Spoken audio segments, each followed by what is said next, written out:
Hello and welcome to another episode of the Principal Liner Notes podcast. I am just filled with joy right now that I have Sammi Betham here with me on the podcast. We have just spent a wonderful time connecting and finding points of connection in our pre podcast conversation. Sammi is the administrative assistant, also known as the assistant principal at First Colonial High School up in the Virginia Beach area in Virginia.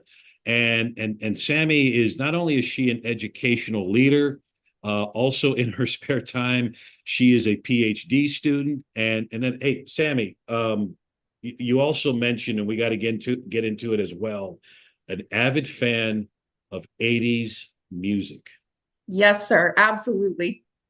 I am excited to talk about that. We may just go right into it. But Sammi, welcome. I know we've followed each other for quite some time on social media, and I'm grateful that you accepted my invitation to come on the podcast. So welcome to you. Thank you so much, Sean. I am just so excited to be here talking with you this morning and just finding out all of the things that we really do have in common. And I appreciate that. Thank you so much. I am so grateful. Yeah, we have a lot in common and a lot of kind of similar paths and similar passions. This conversation I know is going to be the first of many that we have over time. And who knows, maybe you and I may be in the same building or same district one day. Got to get you to come down to North Carolina, or we'll work on some collaborative effort. But first and foremost, Sammi, let's just cut right to the chase. You and I are of the same era, if you will, Yes. and I'd love to know what 80s music do you dig? So you remember when MTV was MTV, we had Yes. AM, FM radio, cassettes, 8 tracks. Okay, 80 stations on. What are you rocking out to? What are you getting into? Mm. I could be rocking out to a variety of things. I'm going to be honest. My taste tends to be pretty diverse, pretty eclectic. I could be listening to Journey, with the Open Arms ballad that I'm sure the both of us probably danced with someone at our middle school or high school dance Yes. to. Or, maybe it was one of the 80s glam rock band. Maybe it was Poison or Motley Crue. But I also really love pop music. I really loved Whitney Houston, Mm. Michael Jackson. And I also like country. It was later in life that my taste for that developed. In the 80s, it was much more about pop and rock. But I've also always had that country in my heart because my family is from Texas. So, There you go. And we're not going to mess with Texas on this podcast. So my maternal grandmother is from Texas. So that's another connection. So we'll rock out to some Whitney and some MJ and some Duran Duran and Poison and White Snake. My good buddy who tunes into the podcast quite frequently, Josh Tovar. He is a big 80s hair metal person. So we'll see how many references we can make to the 80s in this, and along with some country, whether it's Randy Travis, some Garth Brooks, some Brooks and Dunn, some Reba. I mean, yes, let's just go there. yes, Garth Brooks. Yes, bring it all on. And I Um, was thinking of Depeche Mode. That was one of my favorite bands when I was in middle school. oh, People are people. yes. Yes. Which kind of goes back to defining, like, how we view things in terms of like wanting to serve other people and wanting to bring about, positive, inclusive environments. Which is a great segue to my kind of first question is what what led you on this pathway as a leader and in your current role and really kind of your current well, it's probably not your current passion, but what has driven you in this work as a school leader and as a leader? What drives me, what has driven me, and what continues to do so, Sean, is just really my love for children, and my desire to want to do whatever it is I can with whatever power that I can leverage, just to make things more equitable for them.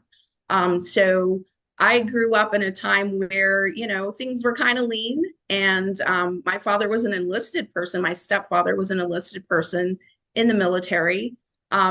So just coming from that lens of the experience that I had in my life growing up, and then raising my own children and being a teacher and seeing where, there were some gaps, and there were some students who didn't come to school with the same, resources or, experience that other students had. And so that's just kind of where my research has taken me, and where my heart always has been and is going to stay. That's awesome and inspiring in the same regard. So, y- talk with us about sense of belonging. It's something we mentioned beforehand, and it really has kind of helped shape your more recent work at First Colonial High School. And I'd love for you to share your experiences with that and the impact that you've helped make there. Thank you. Appreciate that. So sense of belonging means everything. I mean, relationships really are at the heart of everything we do as educators. I mean, whether you work in the cafeteria, whether you're a teacher or an administrator, a counselor, you have to have relationships with people in order for things to happen, in order for us to meet our goals, in order for students to reach their potential. It's all based on those relationships. So one of the things that I think is really important is letting all students know, hey, this is a place where you belong. This is a place where we want you to feel important. We want you to know that we hear you when you have a concern, when you need something. We value what you think. We value what you have to say. So with that, I helped to found our student voice group at First Colonial High School. It's called the TIDE, Together Through Inclusion, Diversity, and Equity, Hmm. TIDE Student Voice Group. And these students, some of them are part of our Legal Studies Academy, some of them are not. Some of them are involved in sports, some of them are involved in other organizations in the school, and some of them are not involved in any other organization at all.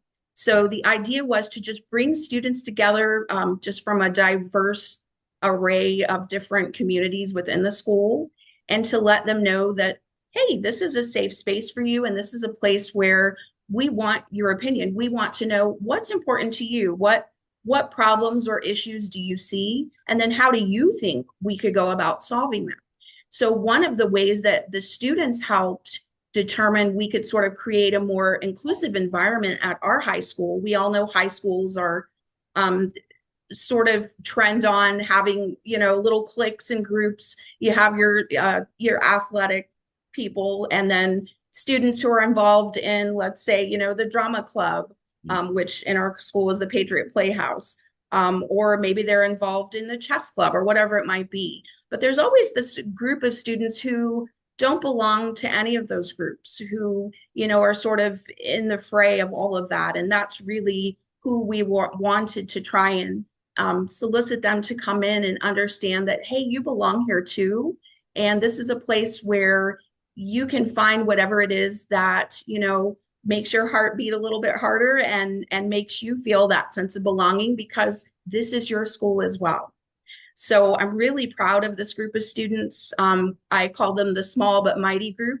And I hope, will continue to grow over the course of this school year. Something that they helped me to come up with was a positive acknowledgement system for our school.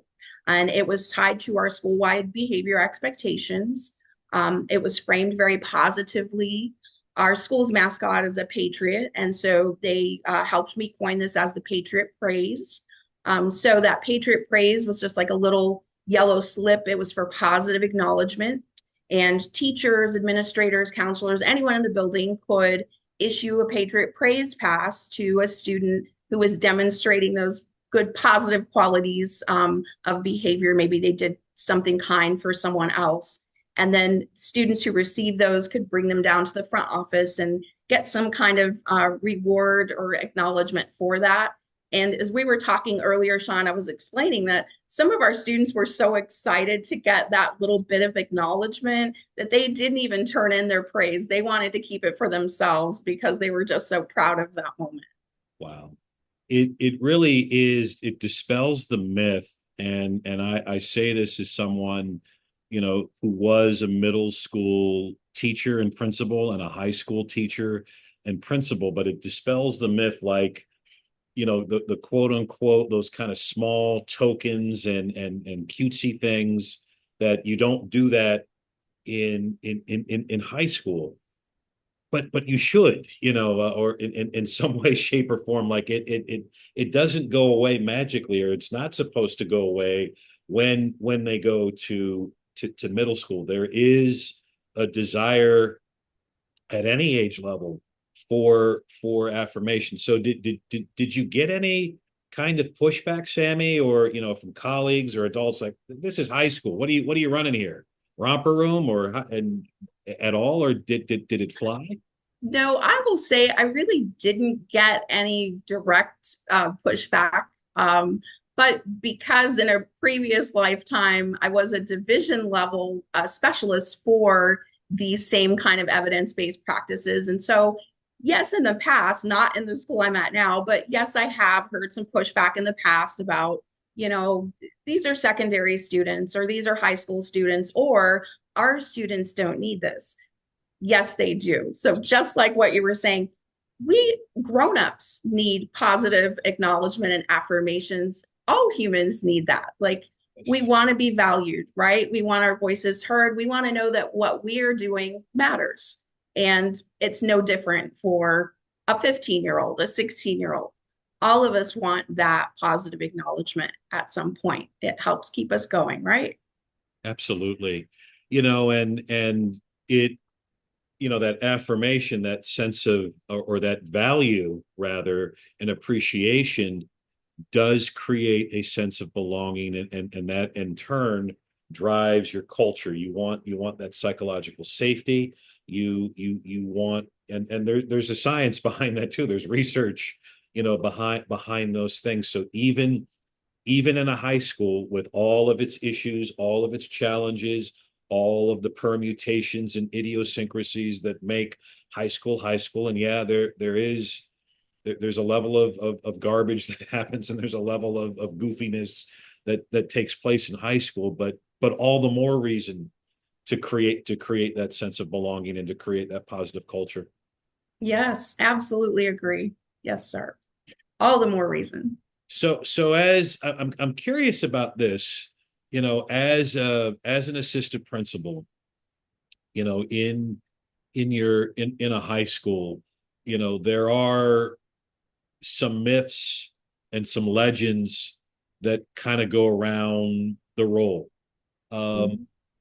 it, how do you counter that in your day to day, though? I mean, how do you foster that sense of belonging beyond just working with the student voice group? Right. What are some things that you I do I day to day? really think that goes to the heart of your actions mattering more than your words.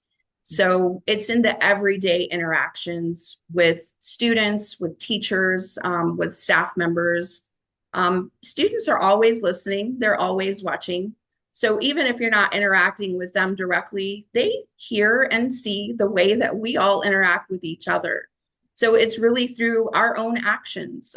Words matter. Yes, they do, but our actions matter even more.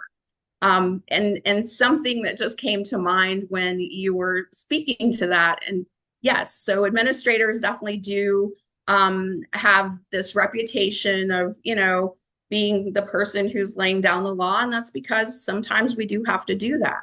But I think even when you have to do something like that, you do have to enforce rules. Um, you can do it in a certain way that doesn't denigrate the other person sitting across from you. And you can do that in a way that still values and respects the other person's humanity. And so through that kind of action and interaction, I think is where people see who you really are as a person and as a leader. That's so beautifully stated. I think about right now the first or second year assistant principal or principal who's in your role or on any level, and they're listening right now, and they're saying, gee, Sammi, that's great, that's wonderful, I'm glad you're writing the notes and you're doing the positive affirmations, but I've got to go, I've got to break up three fights. By the time I can do that, I have broken up three fights. I've got to go around and check the fire extinguishers to make sure that they're updated. There's a field trip that I didn't get a bus for. I've got five angry parents in my office, and I've got to do evaluations by Friday, or I'm done. So Sure. so so how I guess what advice would you share for that person, whose intention is in the right place, but they're maybe they're we're doing this podcast right now about end of July. The school Mhm. year is getting ready to start up again in certain segments, depending on what kind of district or what part of the world you're in. But Yes. what would be your advice, to that administrator that is struggling with the juggling, I guess? Mhm. Yes. So I think that's something we can all relate to. Um, you know, as leaders, we have a lot on our plates. There are things that we don't have a choice about getting done. They have to get done, and that is not optional. And I'm no different. What I would say, and my advice to another new building administrator, is just to, stick close to your own personal values. Keep those in the forefront of your mind with everything that it is you're doing. Mm. So, yes, we do have to get these things done. Yes, there is a fire drill, fourth block. Yes, we're taking 2,000 students outside. Yes, we're responsible for their safety and well being. However, again, it goes back to stick tight to those beliefs and those core values and let that shine through in your behavior and in the way that you interact with others. So, an example of something for me that I had to sort of struggle with a little bit is working the tardy window in the morning. So, kids are coming in, they're late. I am signing them in, I am giving them a pass to class. And you could think that, that may not necessarily be the most positive interaction, but every opportunity that you have to interact with others, you make it what you want it to be. Mhm. So, students Mm. always got a good morning from me, a smile from me. I'm glad you're here. And here's your pass to class. Let me know if you need anything. And the folks, the staff who supported me in doing that tardy window, they acted in the same way. So you Mm. really do set the tone. The way that you treat others, people see that and it spreads. And that's the kind of culture that we want to build for our students and for our staff. They deserve it. Absolutely. And then that investment in that small moment. It's what my great friend Megan Lawson talks about, in terms of small moves. Like if you do enough of those small moves, you're building a tapestry of good. It's an investment so that when you do have to have that crucial conversation with that student later, there's already an established rapport. There's Yeah. already an established memory of good common ground that you've treaded upon, and who knows, that smile in the morning, that kind of that welcoming. I can only imagine, hey, you're late, but I'm so glad you're here at First Colonial. Man, have a great day. That interaction may have dispelled or diminished whatever baggage the student is bringing into the building from a previous encounter or experience. We don't know what people are carrying. We don't know what people are experiencing. We don't know the dread that people bring. you know, Hmm. in some cases. So it's those kind of small moves where it may seem like a duty, but hey, you use it as an opportunity to build to build a positive interaction with somebody, whether you're inspecting fire extinguishers and you see some kids, every kid you see, you know what? Let's do a high five. Well, you're no, let's do a high five or fist pump or something. Hmm. Make it that joyful or joy filled experience. So the the other thing I noticed, Sammy, about your social media imprint, which I really value and I really appreciate, is the fact of your presence. Like you are visible and present at every event or as many events as you can be, and you're always, kind of that champion for your school. Thank you. Even though you're a few hours north of me, I know that if I'm ever in the Virginia Beach area and if there is a high school that I know that I will feel invited to or welcome to, even if I don't know you, or what have you, like yeah, that's all. Who's a strange bald guy in the parking lot? But again, I really value how you're able to be present at those events and promote the events of your schoolhouse. Thank you. I appreciate that. Honestly, any chance I get to uplift others and to just continue to contribute to that positive culture in my school community, I'm going to take it. I feel like that is what I'm here for.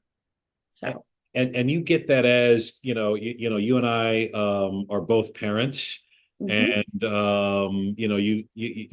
as parents, we do our best to go to our children's events, and that presence, whether we know it or not or believe it or not, means so much to our own biological children, or mhm, adopted children, or whoever you have in your life that you're caring for. yes. um, but then it also means a lot to the students that we serve, so that when we're at that event and that they see us there cheering for them, clapping for them, the teachers that are the coaches or are sponsoring that event, they see Mhm. us there. It does mean a lot, and it does carry some positive weight and impact. Absolutely. I couldn't agree more.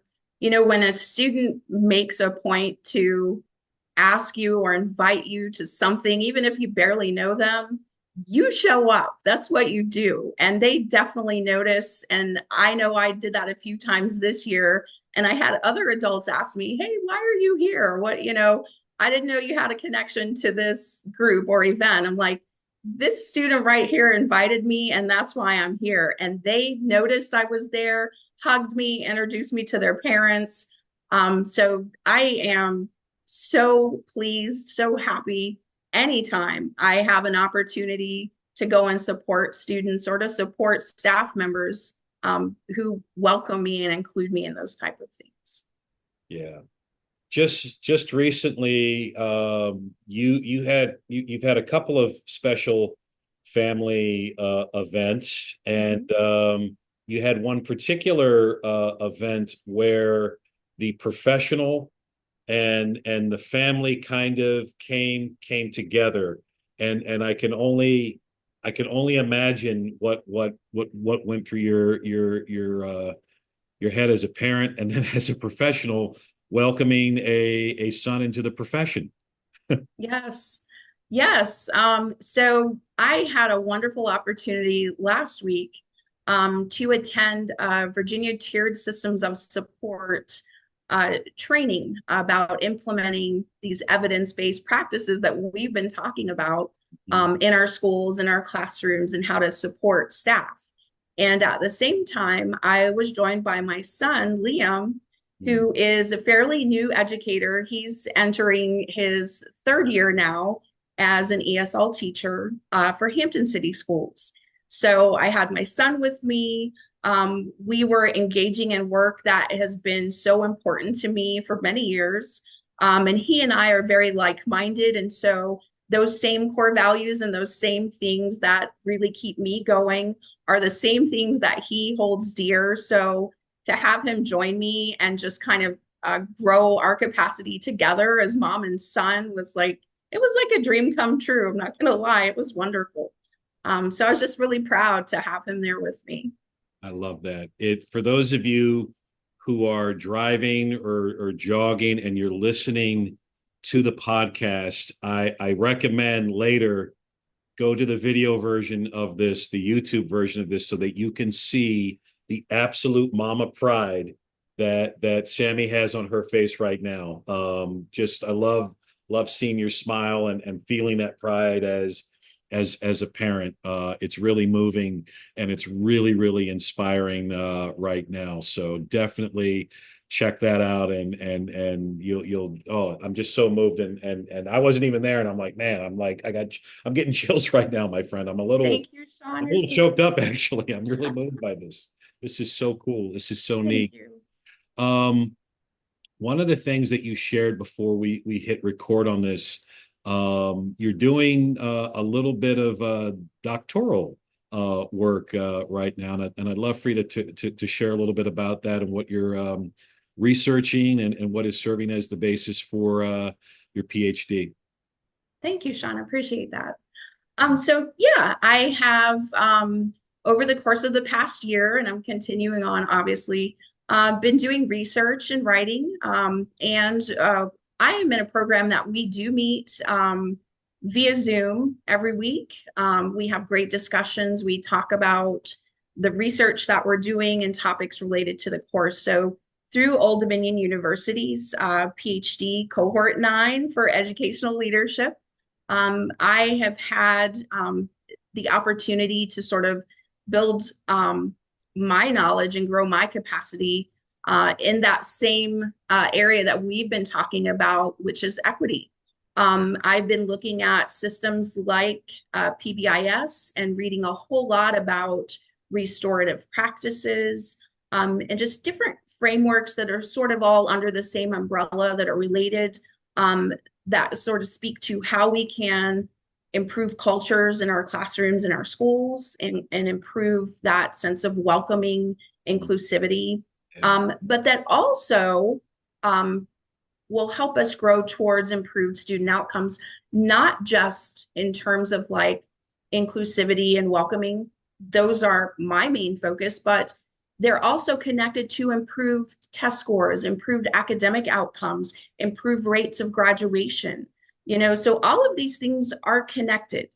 It's not just, a kind of feel good sort of thing. Right. These evidence-based practices are connected to improve student outcomes in all kinds of ways. And isn't that really what we're all here for? Right on. So, yeah. That's the move. That's the gig.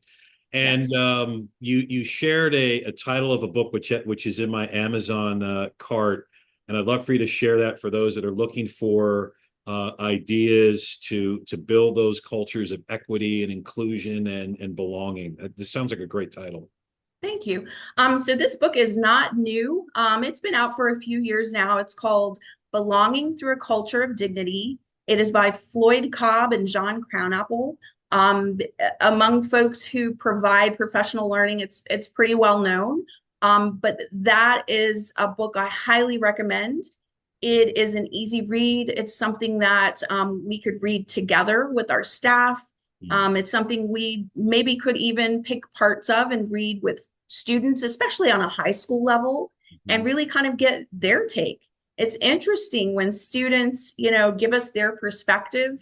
They really bring up things that maybe we hadn't thought of or from a lens that maybe, we didn't see things through before that. So I think it's really good information. It gives a framework for how we can build cultures of dignity within our schools and communities. And it's a great way to have a safe space for conversations. And yeah, I highly recommend it. I appreciate that. Thank you for sharing that. Mhm. Sounds like a great title, and I wish you the best of luck with the continued work with the doctoral program. I know that Thank you. Dr. Betham has got a nice ring to it, Thanks.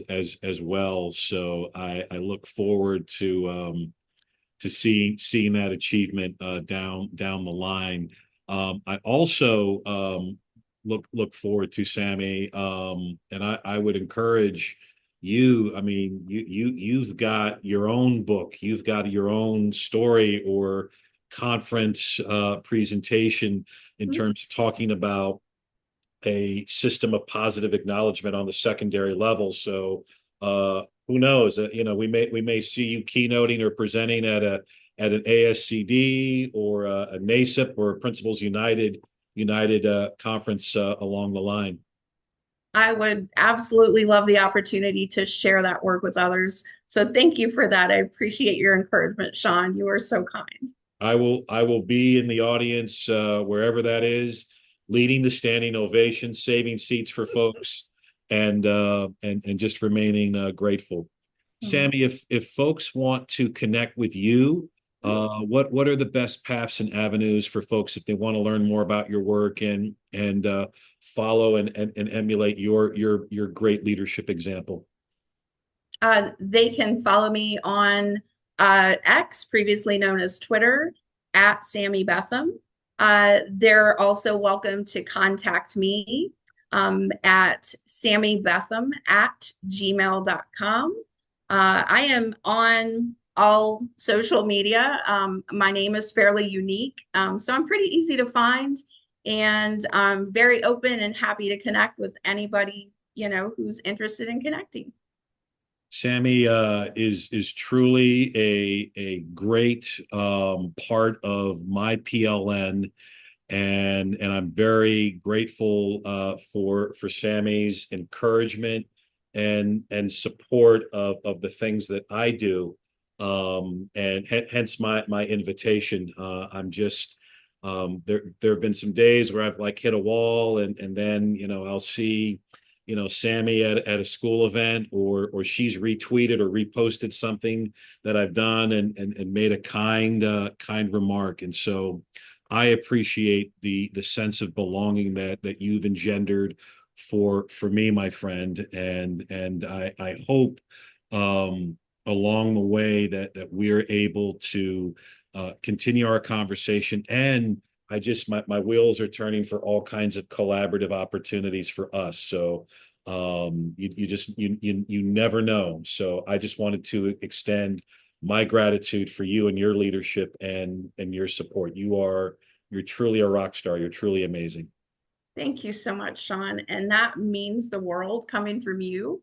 One of the reasons why you got my attention on X was your just consistent and continuous ability to uplift others and to just share positive messages, and your connection with music and kind of integrating that into what we do with our lives. I just really appreciate and thank you so much for this opportunity. It's just really nice to meet someone who share the same values that I do. So thank you for that.